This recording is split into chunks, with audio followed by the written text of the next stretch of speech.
బీసీలకు స్థానిక సంస్థల ఎన్నికల్లో 42% రిజర్వేషన్ కల్పించాలని డిమాండ్ చేస్తూ రేపు రాష్ట్ర వ్యాప్త బంద్కు ప్రజలు స్వచ్ఛందంగా పాల్గొనాలని బీసీ సంక్షేమ సంఘం జిల్లా గౌరవ అధ్యక్షులు మెట్టు గంగారాం పిలుపునిచ్చారు. మెదక్ జిల్లా రామాయంపేట మండల కేంద్రంలో శుక్రవారం బహుజన సంఘాలు మీడియా సమావేశం నిర్వహించారు. బీసీ రిజర్వేషన్ సాధన కోసం చేపడుతున్న బంద్కు దళిత సంఘాలు సంఘీభావం తెలిపాయి. రేపు ఉదయం నుండి వర్తక వ్యాపార విద్యారంగ సంస్థలు స్వచ్ఛందంగా మూసివేసి బంద్లో పాల్గొనాలని పిలుపునిచ్చారు. 42% రిజర్వేషన్ సాధన కోసం గత కొన్ని సంవత్సరాలుగా పోరాటం చేస్తున్నామని, రిజర్వేషన్ సాధనే లక్ష్యంగా బీసీ సంఘాలు పోరాటం చేస్తున్నట్టు వారు తెలిపారు.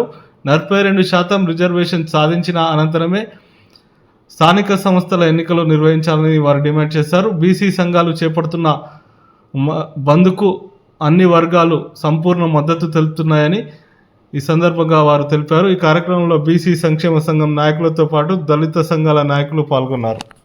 ప్రజా సంఘాలు, రాజకీయ సంఘాలు, కుల సంఘాలు, మహిళా సంఘాలు, కార్మిక సంఘాలు, కర్షక సంఘాలు అన్నీ కూడా కలిసి వస్తున్నాయి. కాబట్టి జిల్లాలో ఉన్నటువంటి ఉద్యోగ సంఘాలు కూడా కలిసి వస్తున్నాయి. బీసీ ఉద్యోగ సంఘాలు, మరి వ్యాపార వాణిజ్య సంఘాలు అన్నీ కూడా బంద్ చేసి బీసీ సంక్షేమానికి తోడ్పడి ఉంటారని చెప్పేసి ఆశిస్తున్నాను. జై బీసీ.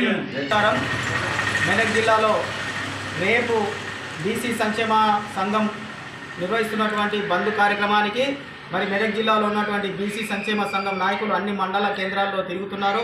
వారందరికీ కృతజ్ఞతలతో మరి ఏదైతే తెలంగాణ రాష్ట్రంలో 42% రిజర్వేషన్లకు మన బీసీల ఐక్య వేదిక తయారు చేసి ఒక జాక్ ఏర్పాటు చేసి ఆ జాక్కు మన ఆర్ కృష్ణను అధ్యక్షునిగా నియమించి మరి ఉపాధ్యక్షునిగా జాతుల సినాను నియమించిన ఆ సందర్భంగా మరి 42% బీసీలకు రిజర్వేషన్ సాధించే వరకు కూడా పోరాటం కొనసాగించాలని చెప్పేసి పిలుపు ఇవ్వడంతో మరి ఇలా తెలంగాణ రాష్ట్రంలో అన్ని జిల్లాలు ఆ బంద్లో భాగంగా మెదక్ జిల్లా కూడా బంద్ నిర్వహిస్తా ఉన్నాము.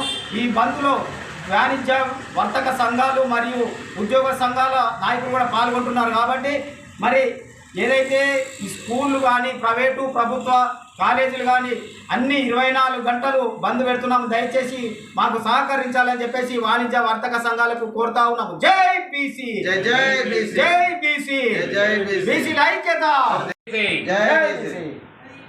ఈరోజు రాష్ట్ర ప్రభుత్వం తీసుకున్నటువంటి 42% బీసీల రిజర్వేషన్ విషయంలో అది హైకోర్టు నుండి సుప్రీంకోర్టు వరకు వెళ్ళడం జరిగింది.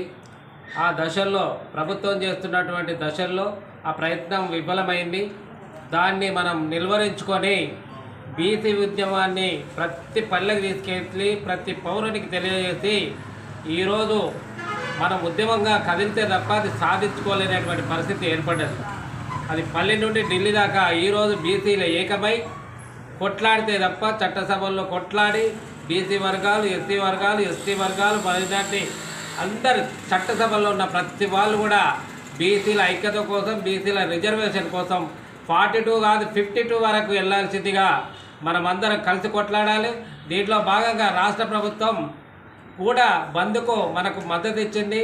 అన్ని సంఘాలు బీసీలు బంద్ పెడితే ఇళ్లలో ఉండకండి, దయచేసి చదువుకున్న వాళ్ళు, చదువు రాని వాళ్ళు, యువతి యువకులు అందరూ కూడా ర్యాలీగా వారి వారి ప్రాంతాల్లో ర్యాలీ నిర్వహించి ఎంఆర్ఓ ఆఫీసులకు, ఎంపీ కలెక్టర్లకు వినతి పత్రం ఇస్తూ స్వచ్ఛందంగా బంద్కు మీరందరూ కలిసి రావాలని బీసీ సమాజానికి మరొకసారి చేతులు జోడించి నమస్కరించి తెలియజేస్తున్నారు.